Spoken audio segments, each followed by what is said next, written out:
Welcome to FNF Victory Road Draft League Season 2 Team Analysis. In this series, I will be analyzing the teams in an interview format, either via Discord voice call, voice call, or I will be asking questions and then the coach will respond. And then I'll be saying their responses as I go on. In this case, however, I do have the interview via Discord voice call, and we have Fingered Witch from Nightwishiwashi, and that is going to be the team we're looking at today, Nightwishiwashi, led by Fingered Witch. So welcome to our second team analysis together. I'm very happy to have you. Hello. And we will jump in by starting with give me a little explanation as to what the meaning behind your logo is and why you chose your name. Okay. Well, the name came first, and it was actually your idea because you seem to be really good at generating puns based on bands I like. And this is based on the band Nightwish, which is a symphonic metal band from Finland. They had been a pretty big part of my life, and I really enjoy their music still, at least the old stuff. And so the Pokemon Wishiwashi just fell literally perfectly into the band name. So you came up with that, and I decided to go with it, and we were talking about logos and stuff. I think one of the initial concepts for what we were going to do was, we were going to have the international wishes of the washi, right? Yeah, that's the industrial wishes of the washi. Industrial, yeah. So that's based on the the Industrial Workers of the World, right? Yeah, the IWW.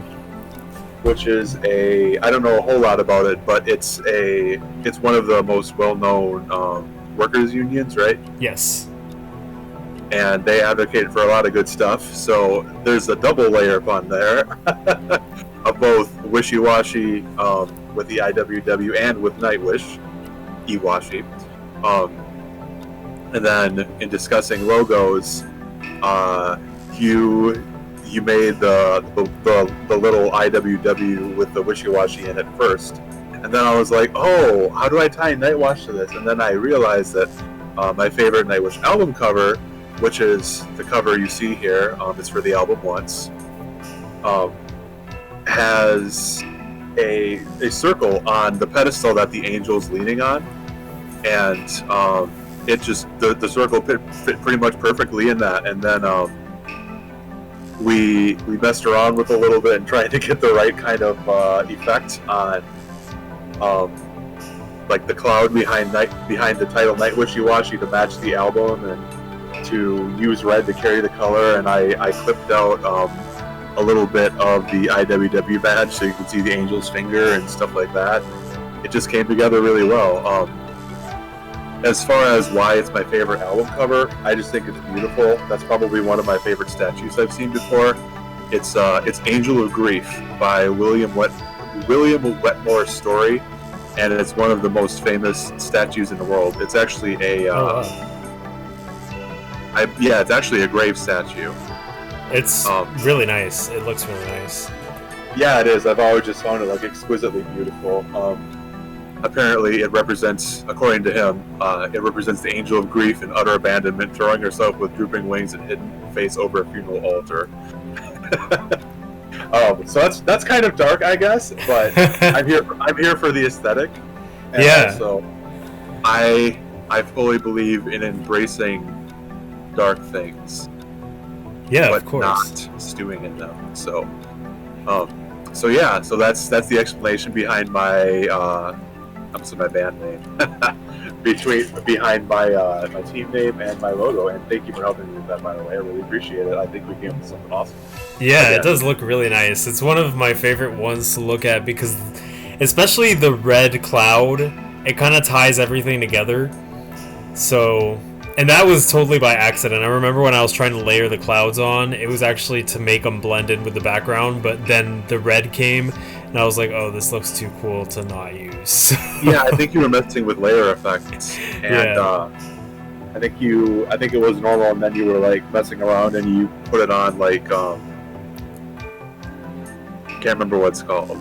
I know layer effects by visual to an extent. Yeah, it was a color overlay or something. Yeah. Yeah. So, yeah, really cool logo.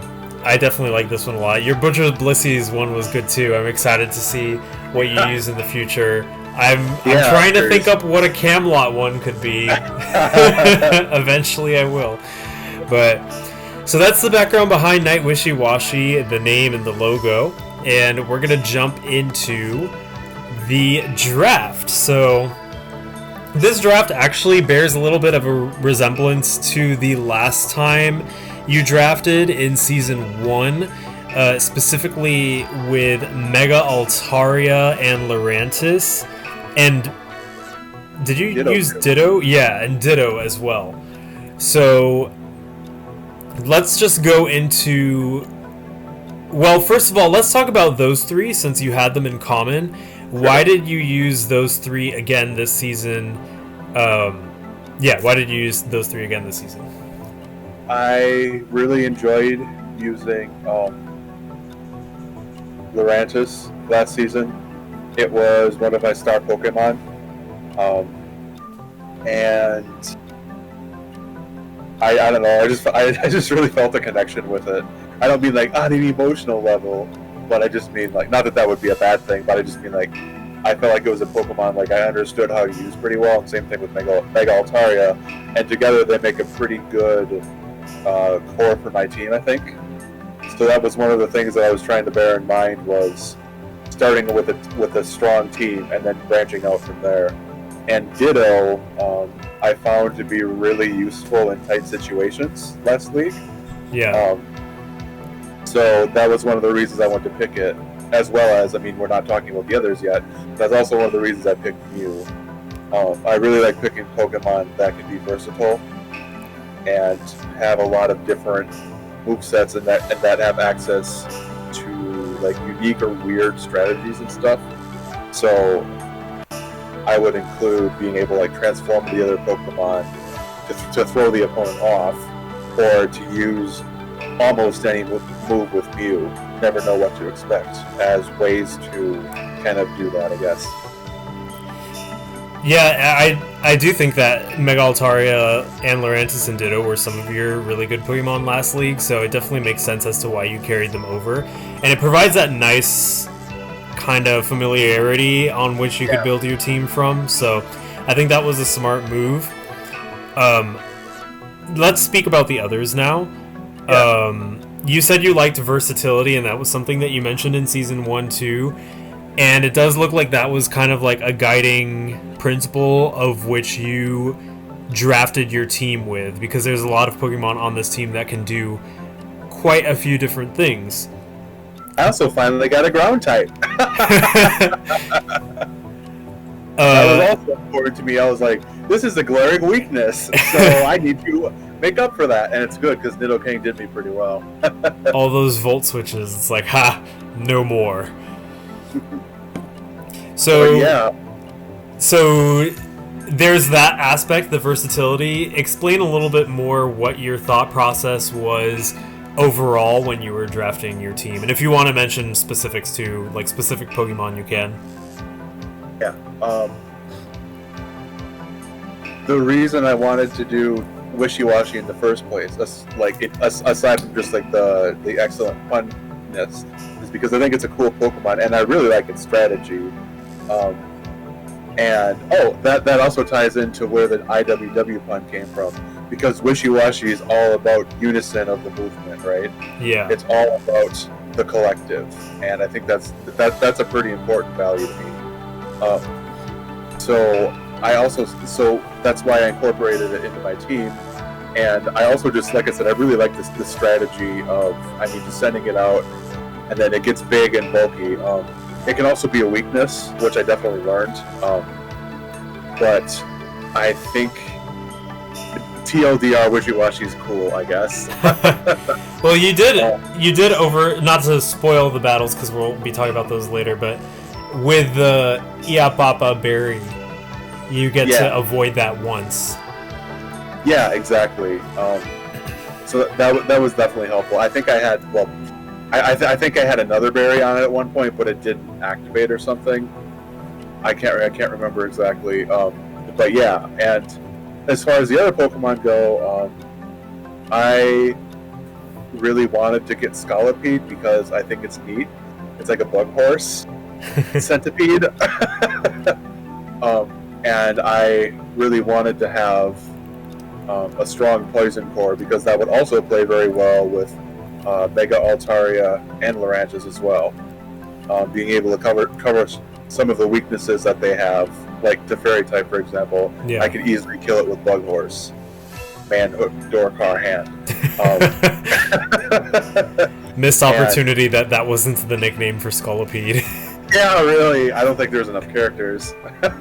I could do emojis next time, I guess, if I get it again.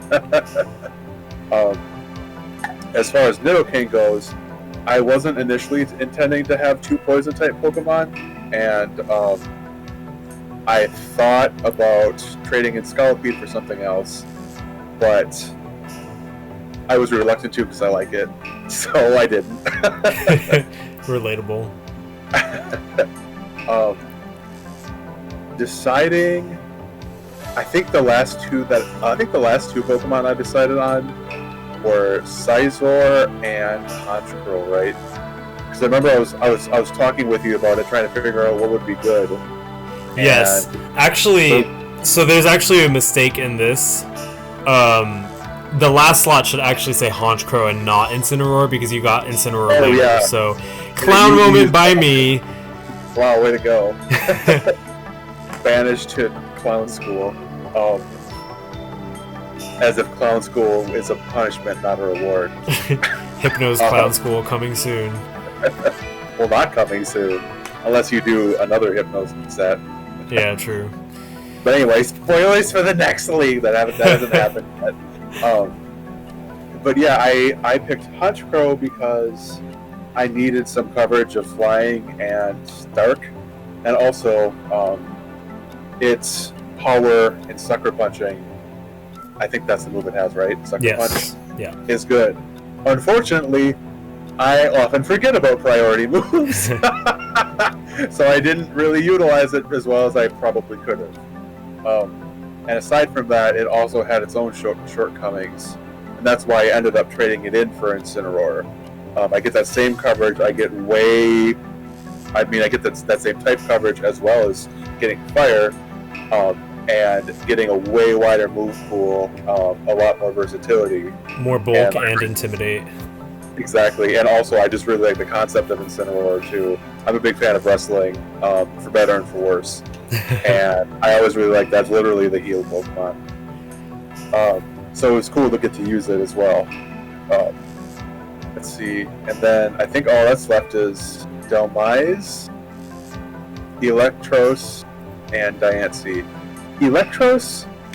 Did I also get Electros late last week too, or was that only this league? I can't remember. I believe it was only this league actually. Okay. I can't remember. Yeah, oh yeah, because last league I had Xurkitree, I think. Yes. Electros is a cool Pokemon, and it's also got a huge move pool. So it doesn't. One of the things that's important to me in team building is I don't have to always use the same moves on all the same Pokemon. I can do what I want. Like Nidoking learns Ice Beam and Surf. Wait, it learns Surf? I thought it only learned Ice Beam. No, it learned Surf, I believe. Wow. I didn't know that. Oh yeah, it probably doesn't use Surf as much because it's not boosted by Sheer Force, but yeah. Okay. It's not a move that it often uses, but it can use it. Yeah. Just for giggles, you know. It can also learn all types of punching moves, all types of. There's just a lot of good stuff that it can do. Yeah, definitely. And also, it's a cool Pokemon. I think a lot of this is going to boil down is to it's cool and I like it. There's a lot of like you said, there's a lot of move pool versatility in the Pokemon you chose. A lot of Pokemon, like last league, can go either physical or special, and they have a wide variety of coverage moves. And that's something that could be very liberating when you're team building. Yeah, one of the reasons one of the ways they're able to use the wide variety of physical and special moves is also reflecting that in their stats. Like, I don't have a Pokemon, for the most part anyway, that's super high attack, super low special attack. A lot of them are pretty close or even enough that it doesn't make that much of a difference. Yeah. So if I'm like, hey, I want to run a special Nidoking, I can, and it works well, just as well as physical, depending on the opponent's setup. Right. And I think that's really fun. I didn't play as much with physical and special last season because it's hard for me to wrap my head around some of that. Because I'm not super knowledgeable or inclined to the Pokemon metagame, so I remember you had to break down to me like what exactly bulky means, for example, and stuff like that, and how things interface with each other. Like, obviously, special attack goes towards special defense on the opponent, but like learning the lingo and the terminology and trying to decipher which one is best in a given circumstance is something that I've been learning. Diancie, I needed fairy coverage pretty much, and rock as well. That's pretty much the reason I drafted it. I think that was probably like the third from last that I got, or something like that. I remember it was in the end. Yeah, it was later. Delmise is a cool Pokemon. I wanted ghost coverage, but I literally never used it because everything that I could have done with it was actually done better by other Pokemon, like the Rantons. Like, I definitely, unlike Spiritomb last league, I actually remembered that I had Delmise. And like, as you can attest to, like when I was working on team building and stuff, it was always like okay, I could use Lurantis here or I could use Delmise, but it was just a case of it just wasn't the right choice for whenever I thought about using it. There was always something better. And that's sad because it's a cool Pokemon, and Ghost is literally my favorite type, and I really need to represent that in Season 3 if I join, which I probably will.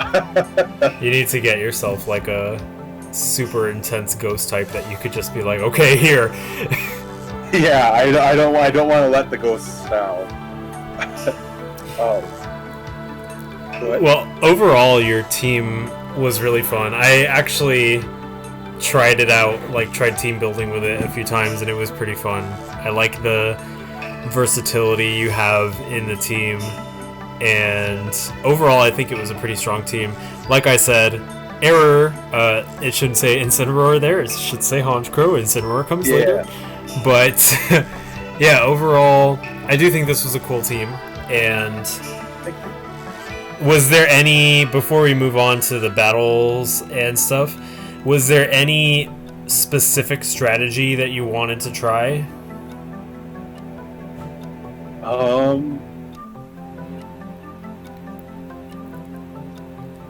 The only one I can think of off the top of my head is messing with people using the move Trick. Trick is a fun one. I love using Trick. It is. I don't remember offhand if I ever got a chance to pull it off, but it was definitely something that I wanted to do. I wanted to do it since last league, just to mess with people. Something I really want, you didn't use it this league, but something I really want you to try out in the future, because I think you'd have fun with it, is actually, you have Ditto, but I want you to try out sometime Transform Mew. It's actually pretty fun. Oh, because it has better stats to start with? It has better HP, and it's so unpredictable because people expect all these different coverage moves on Mew, so when Mew just transforms, like, oh, well then. Yeah, I'd be down for that. So yeah, it's pretty fun, and you could also transform, but then also have other moves in your moveset too. So it's interesting. Yeah. But all right, well, we'll move on to the battle record now, and overall, We have a bunch of different battles. It looks like overall you had 3-7, and it looks like overall, just looking at it, that your performance was better in the second half than in the first half. Yeah, definitely. So overall, how did you feel about your performance and the battles that you did in this league? I felt like I didn't gel super well with the team until midway through the league. Also, as I was trying to learn how to team build and stuff too. Like, I lost the first 5 or 4 matches, and I went -3, -5, and -3 differentials in a row, and those weren't particularly close battles. But some of the teams I was kind of ill-suited to go up against anyway, but I also hadn't really got the hang of my team yet. And I think that the same thing kind of happened in season 1 as well. Like, it took me a couple weeks to get used to my team, and then is when I started being able to do better and get a couple wins. Yeah, sometimes it does take time, and I actually saw that with a couple of other teams this time around too. Like, for example, Benji's team. I think he really started becoming comfortable with it later on, and I think that was true for your team as well. And I think that you definitely added to your knowledge. Even from the start, I noticed you were already doing things that you hadn't done last league, so I thought that was cool to witness. I think that... Sorry? What did you notice? Well, we'll talk about that in the battles themselves. Okay. Yeah, because it was like specific moments, but the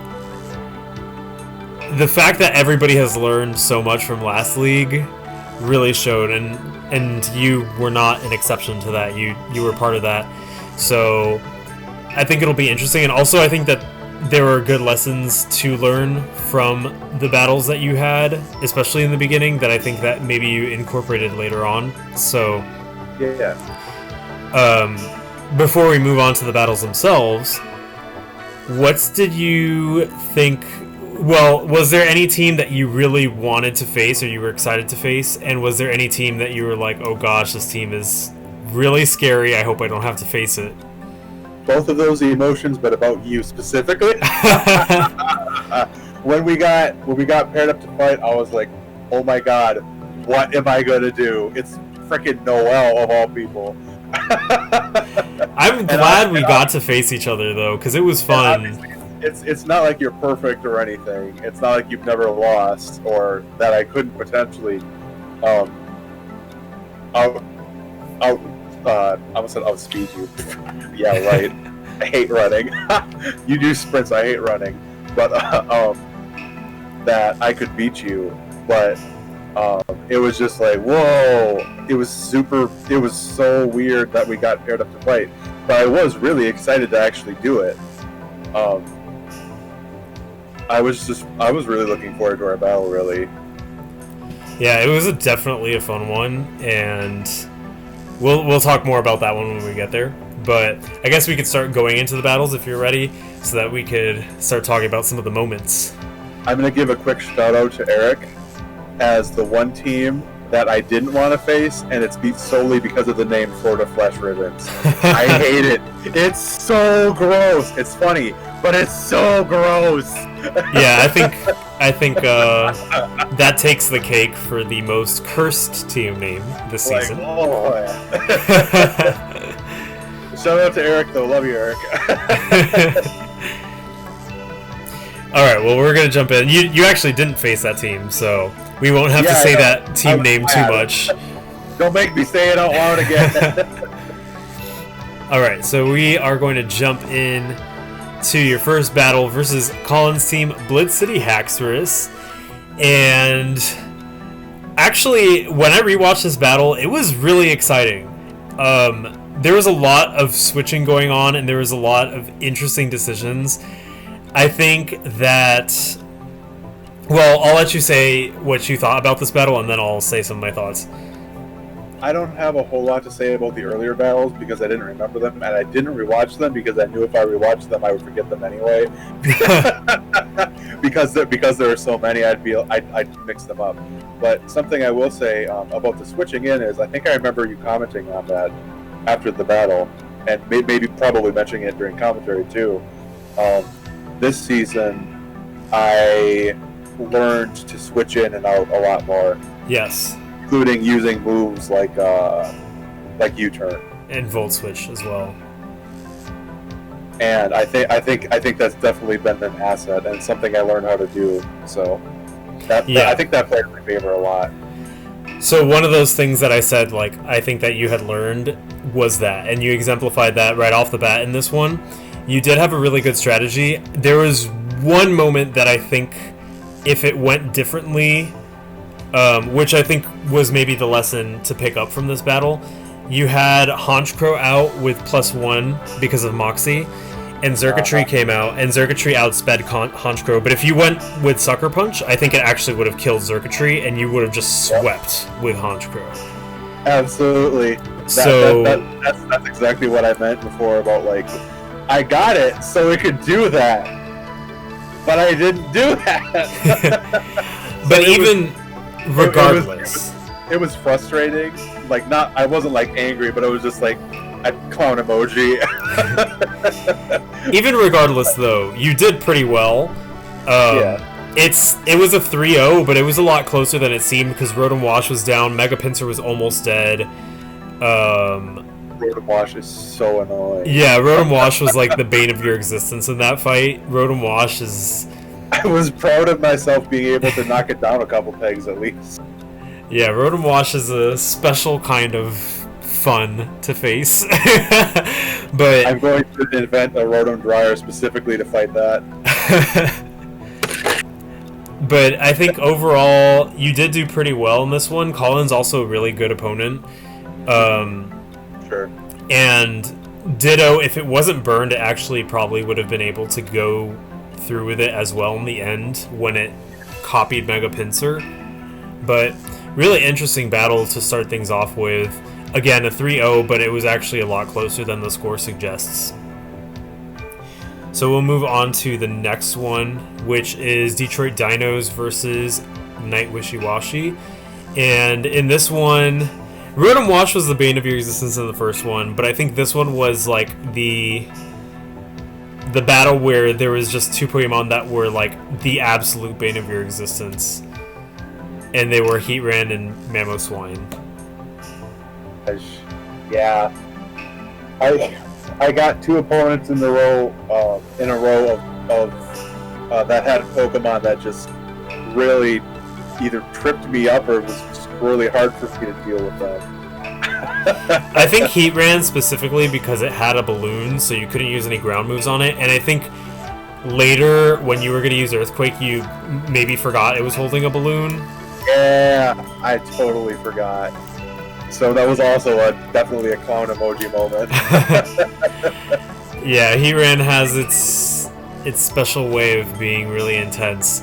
So, but I think the learning, like from this battle, is learning that Heatran has Flash Fire, so fire moves won't affect it. That was another thing that tripped me up too. And also, I accidentally used a fire move on. I think it switched into it or something, right? I think it was like the lead. Like, you led versus it, and you used Flamethrower. Yeah, that sounds right. Because I was expecting, like, literally anything else.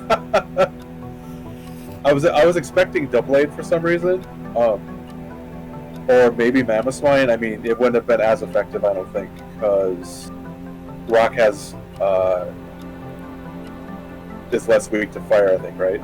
Well, Mamoswine because it has Thick Fat. It's ground ice, so it is weak, but then the Thick Fat neutralizes it. So Thick Fat would have thrown me off as well. I didn't realize it had that ability. I totally forgot about it. So really, I guess I was just hoping for Doublade then. My best bet probably would have been to send in Wishiwashi from the top. Yeah. Thick Fat only works for fire, right? Fire and ice. but not Okay, water. ice too, but not water. Okay. But yeah, so this one I'd say was probably the least close match. Yeah, this one was closer to. I took a pretty good beating here. But if we move on from this one onto the third one, which is the Visionary Tricksters, this Cool one. logo. Sorry. Cool logo. Yeah, I really like that logo. There's a lot of good logos this season, honestly. So this one actually was pretty even, aside from the beginning. The beginning being Cloyster doing Cloyster things. Cloyster things. I think well, first of all, what are your thoughts on this battle? Toxapex was, as always, annoying. Cloyster really gave me a run for my money, though. Yeah. That thing, pretty brutal. I remember, I think I was asking either you or in the channel about its ability in Icicle Spear, I think it was, and how it would always hit like 5 times or whatever. Yes, skill link. And when I learned that, I was just like, no wonder this thing was so brutal. It wasn't just the RNG screwing me over, it was Cloyster's ability itself. Yeah. So with Cloyster, I think the reason it was able to do what it did was when you have a Pokemon out versus Cloyster, you kind of just have to go and attack it, because otherwise it could set up a Shell Smash and it'll still have its Focus Sash. So that was the big problem. When you switched out and it got its boost, it was really hard to take down. You eventually were able to take it down with Honchkrow and Scizor, because you had priority moves, Sucker Punch and Bullet Punch respectively. Yeah. And then once those went down, you had a much more even matchup, and Nidoking especially was able to dent quite a bit. But yeah, Cloyster was the main enemy of yours in this battle, I think. I will shout out Scizor and Honchkrow for the priority moves, which I actually used in this battle. So kudos to them, and kudos to me for remembering that time. Also, you had Substitute on Scolipede, which was good, but because Cloyster has Skill Link, it was able to hit the Substitute and then just keep going. So that was also something. I had no idea that would happen. I thought it would protect me. It did. Yeah, that's the advantage of Icicle Spear and multi-hit moves in general. But again, a learning experience. Now you know the monster that is Cloyster. I would prefer to no longer know the monster that is Cloyster, and I hope it is banned from next league.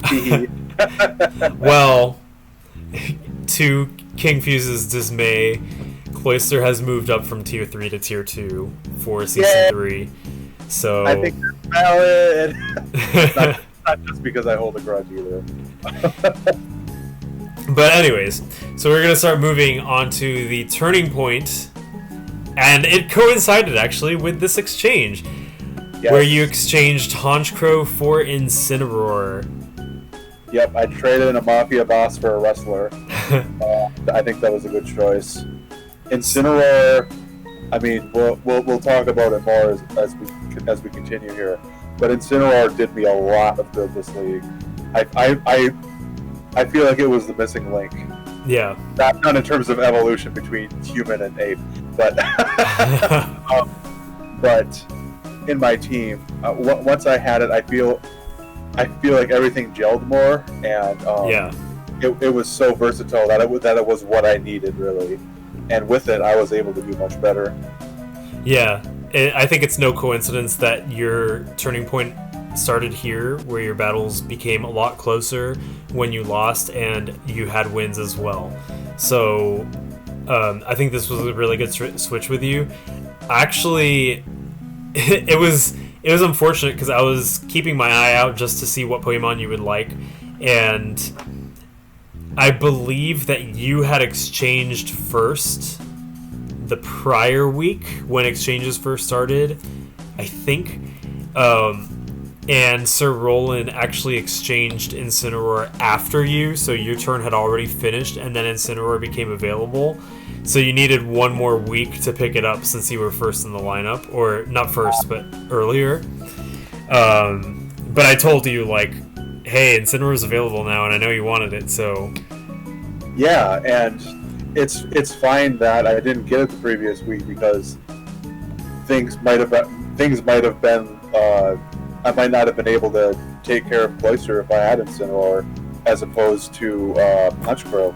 Oh yeah, that's true, because you wouldn't have had that priority, so... And also a type weakness too, so... Yeah. So yeah, with that exchange done, we move on to your next battle, which is versus Sir Roland, who actually is the one who exchanged Incineroar before you. And I used Sir Roland's baby against him. And it was actually pretty epic in the end when it was Incineroar versus Gardevoir. So tell me about your thoughts on this battle. The closing brawl between Gardevoir and Incineroar was so cool to me.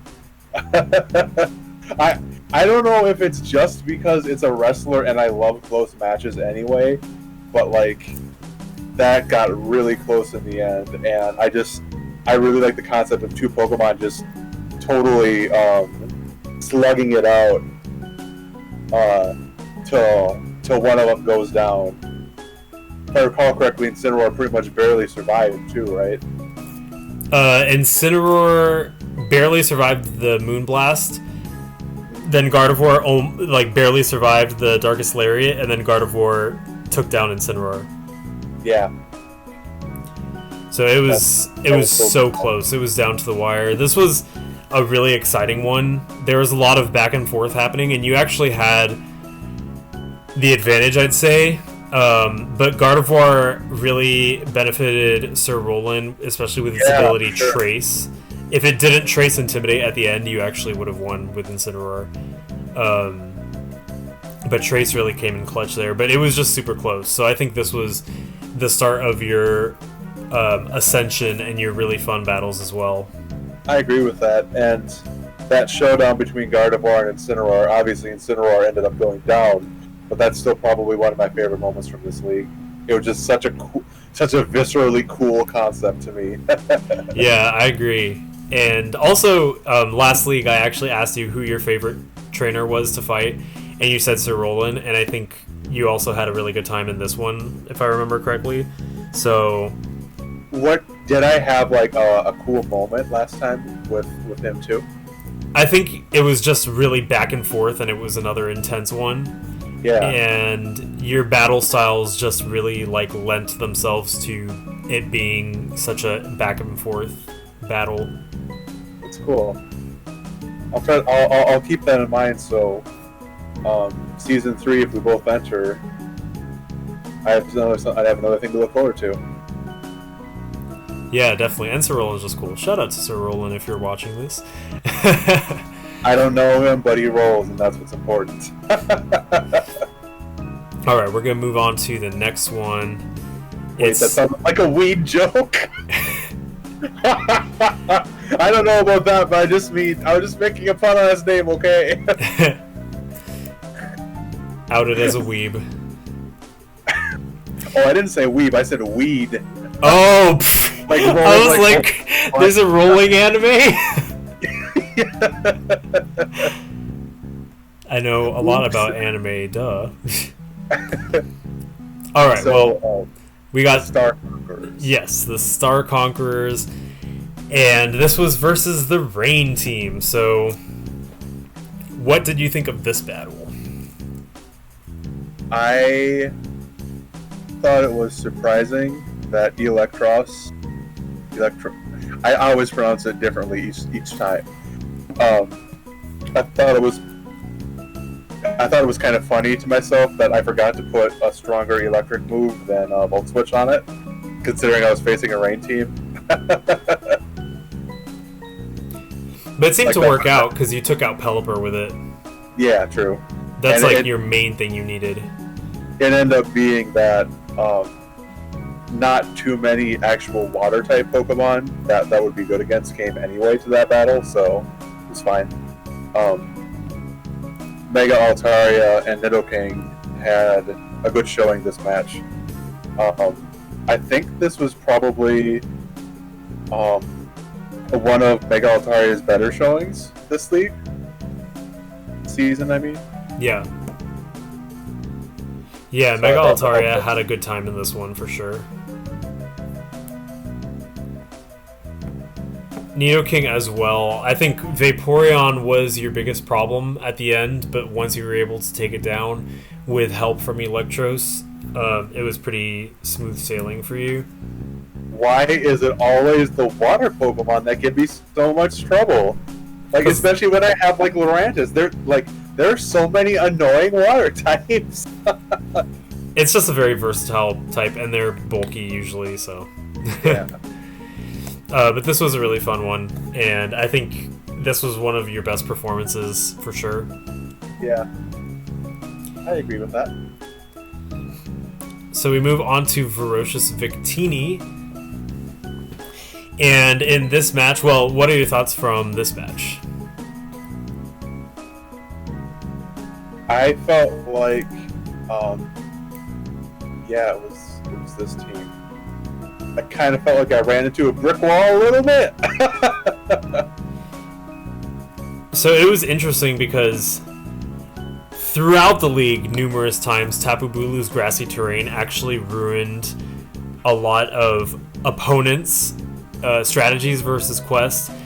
So I don't know if you knew this, but terrains have all these like weird effects. But grassy terrain reduces the power of Earthquake, and that surprised me so much. I think I asked about it either. I asked you about it, or I asked it like while the battle was happening, because I didn't realize that, and it was super confusing. And then I talked later more with you about the different terrains, and I don't know how people are supposed to remember what they do. They have such weird and various effects. I can't imagine trying to keep track of it. Like, that's so random. Yeah. Weather is a lot more consistent than terrains. Oh, for sure. So Mega Altaria actually would have done a lot better with that earthquake, with those earthquakes, rather. But because of the grassy terrain, that was kind of an uphill battle for you. And I think it didn't help that Tapu Bulu gave a lot of trouble too, so... Yeah, that thing was kind of a monster. Cool Septum, though. Yeah, I do support Septums. Alright, so we're going to move on to Nightwishiwashi versus I Like Corsola. The team logo. It's really great. I feel like there's a lot of synergy between that and the Butcher Blissies logo. Yes, there is, actually. Same energy. All cute pink blobs that want to watch the world burn. That's the legacy for Butcher Blissies. So in this one, we see another great performance by Incineroar. What did you think of this battle? Because this one was also another one that was very back and forth. Rotom Heat could have done a lot of damage to me, but I felt like I dealt with it pretty decently. I didn't let it get super out of hand like Rotom Wash. Yeah, I think with Rotom Heat, the bigger threat is offensive, whereas Rotom Wash is more of a defensive annoyance. So if you could kind of take away Rotom Heat's momentum, which I think you did pretty well, then it's not able to do as much as it normally can. I was really happy with Incineroar this round. I had been previously as well, but I think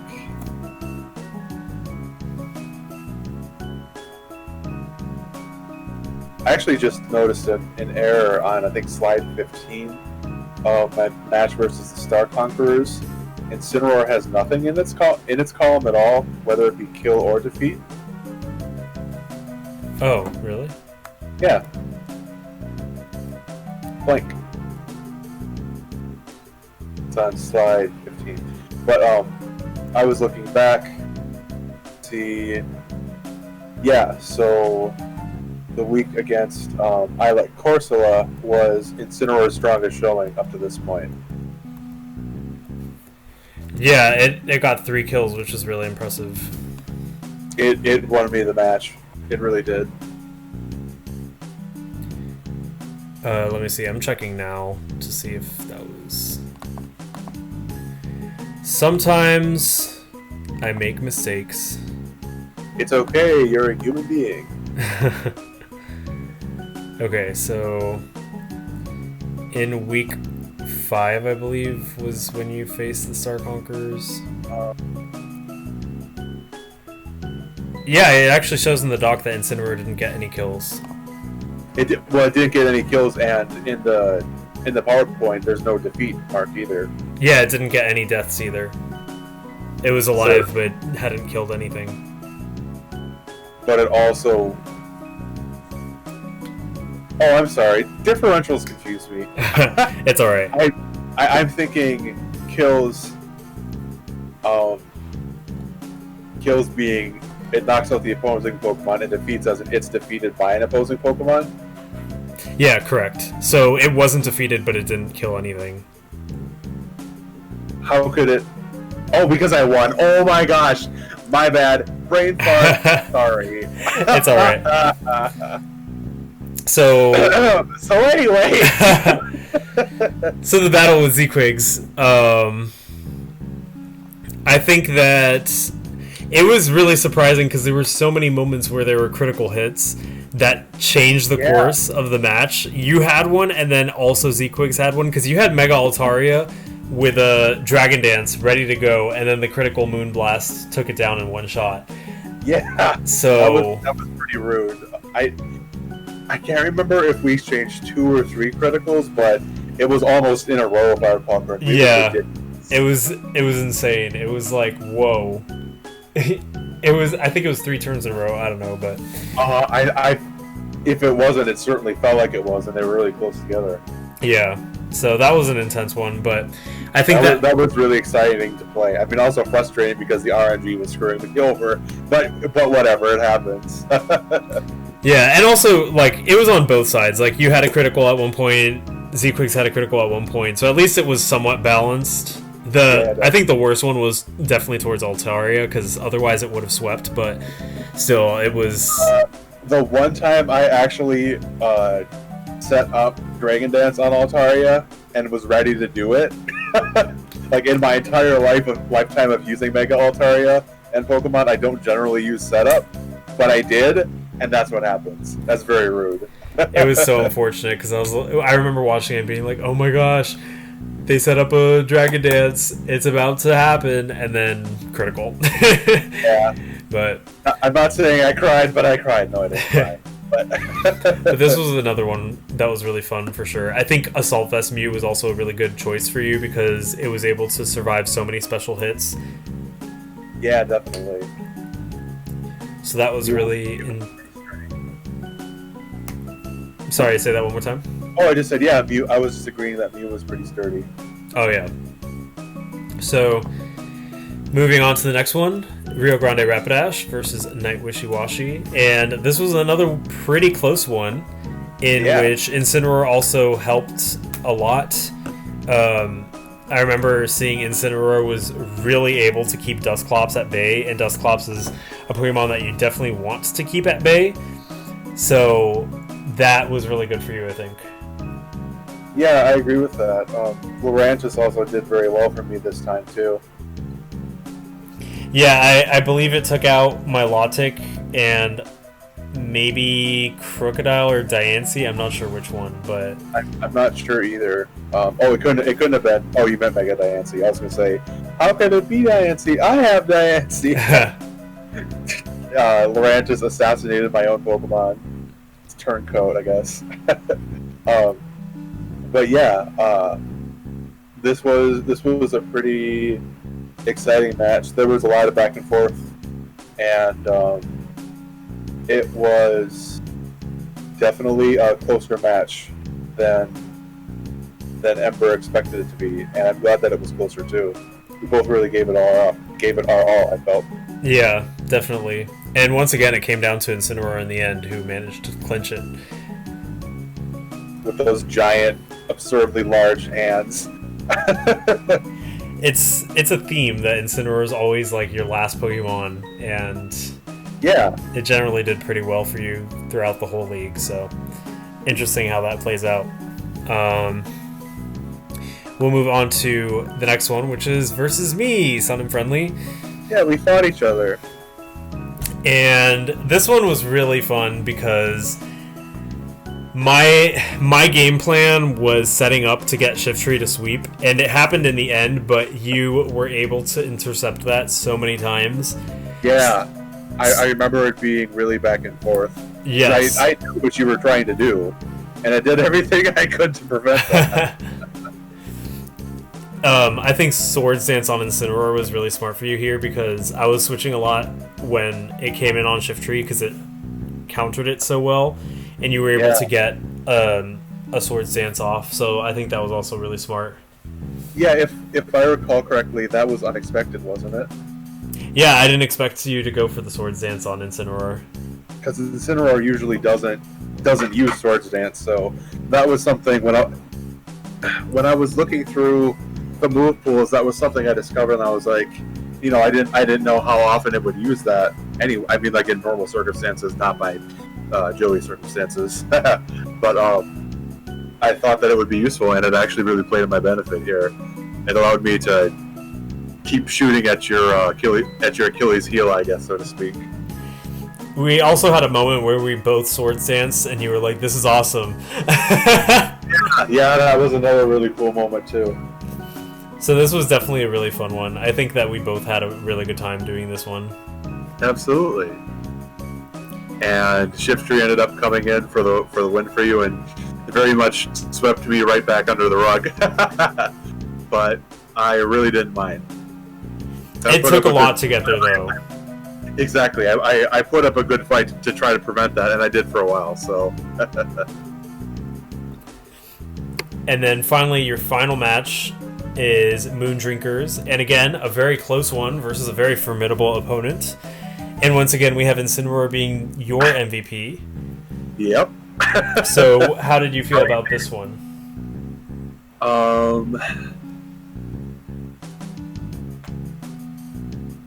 Mega Houndoom gave me more trouble than I expected it would.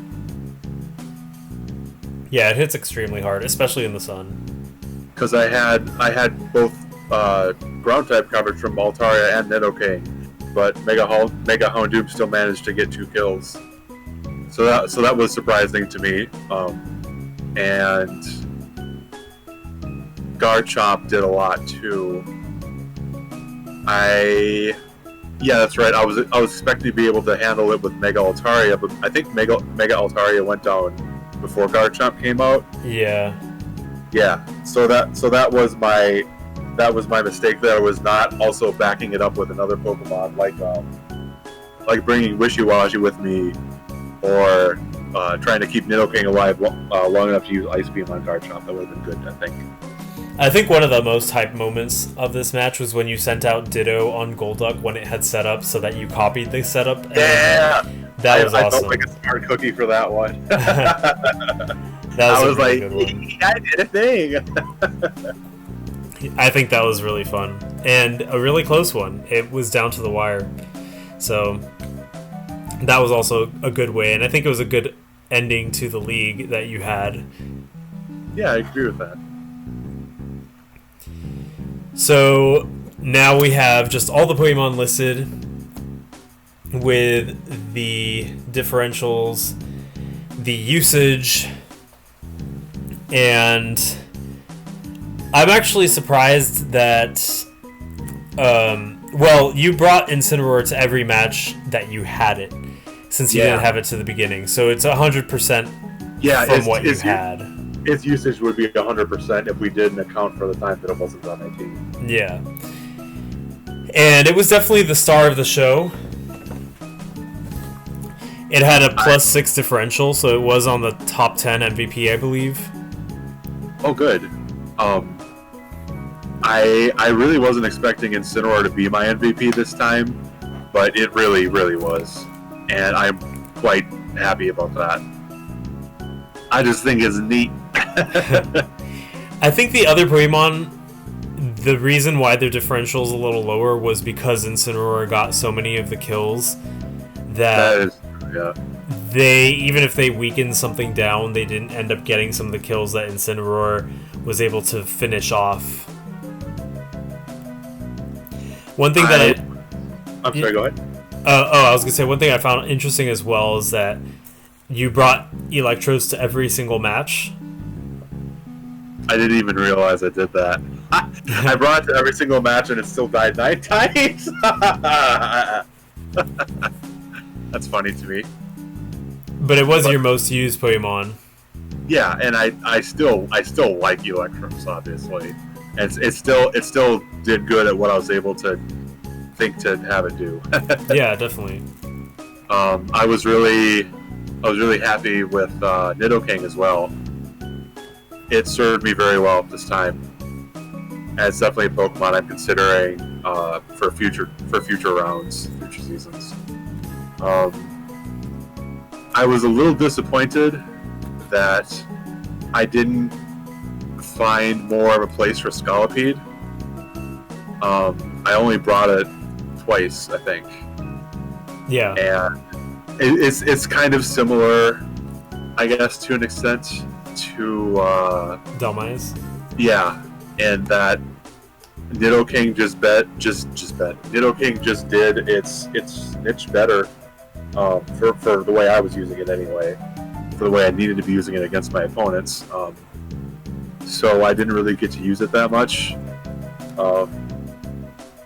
And I guess this now that I've officially drafted a Pokemon for the first time, I can't remember. Did I get Ditto from the start last season? I was at semester, or did I draft it while in? I got it from the start. Yeah. Yeah. So I was reluctant to draft any Pokemon because I was like, but this is my team, and I love my team, and I don't want to send any of them away. Oh, you mean like exchange? Yeah, because I had hashtag like that. I was the same way. Even in the Pokemon games, like, but my starter has to be on my team. This is my Pokemon. It's my baby. I have so many memories with it. But being able to trade in a Pokemon to get a better one and have it serve me so well has proved to me that, maybe actually I should be doing exchanges, especially a Pokemon that I'm not finding much use for or using at all, like Dhelmise. Like, I don't know why I would have filled Dhelmise's slot with, or maybe even Scolipedes, but perhaps something could have elevated my team a little bit more. I definitely see the value in exchanges now. Yeah. Not that I was just reluctant to do it personally. Especially considering your exchanged Pokemon was your best one. Yeah, so. by a large margin, really. Was there any Pokemon that, well, I think it's safe to say, like you said, Nidoking, I think it's safe to say that you liked using Incineroar as well. Yeah, oh my gosh, I loved using Incineroar. Was there any Pokemon that you didn't really like using that much this time? It was disappointing, but I didn't like using Wishiwashi as much as I thought I would. It's harder to use than I was anticipating. Yeah. Still a really cool Pokemon, and I have no regrets about making it my my mascot or the inspiration for the team name, the logo, and everything. But it was harder to use than I thought it would. It's so weak when it's not in the schooling form that it's such a heavy con that it kind of outweighs the pros a little bit, at least in this specific usage by me anyway. It also kind of lacks in its options versus bulky water types. Yeah, definitely. So it can be tough to use. I wasn't expecting much from Diancie, and I didn't get much either, so kind of neutral. Rip Diancie. Yeah, rest in pieces. I mean, I have no problem with Diancie, but it wasn't something that I was like super stoked to use, and it's not Right. something that I saw being an MVP. I would have been very pleasantly surprised if it was, but it wasn't, and that's fine. I needed the type coverage, so. So in terms of like Pokemon that you might want to use again sometime, you said Nidoking. Is there any other Pokemon that you're like, I really liked using this? You really like what? That you really liked using this? Yeah, Incineroar. Incineroar. Nidoking for sure, but Incineroar is like, for me, it's like a given at this point. I'm really hoping to get Incineroar. Yeah. I just think it's neat. You just what? I just think it's neat. I said, like margin the potatoes. Oh yeah. Yeah, I think Incineroar is definitely just fits your playstyle overall.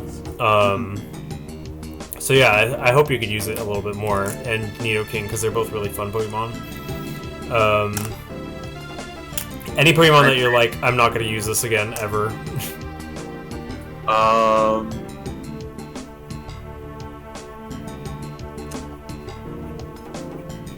No, not necessarily. I think the one that I would be least likely to use would be Diancie, but I would consider it, if I needed the type coverage, or if there was a strategy it had that I brainstormed or somebody came up with that I could use, for it. But everything else, I would consider using again at the very least. It would be interesting to use Delmise, but I'm unsure of it because I literally never did. So yeah. Well, overall, I did really enjoy the composition of your team. I thought it was fun, and it was cool to see you, especially use Incineroar like that, because Incineroar, I believe, wasn't drafted last league. Yeah.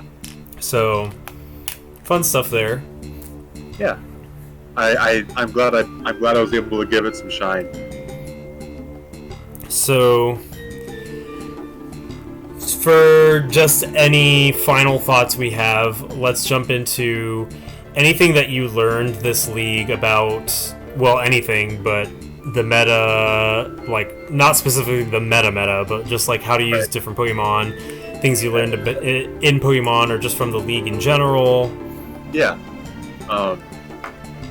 I learned priority moves. Or at the very least, that I should use priority moves, especially when I have Pokemon that have them. So I'm hoping next league I get a Pokemon that has, I get at least one Pokemon that has an option for that.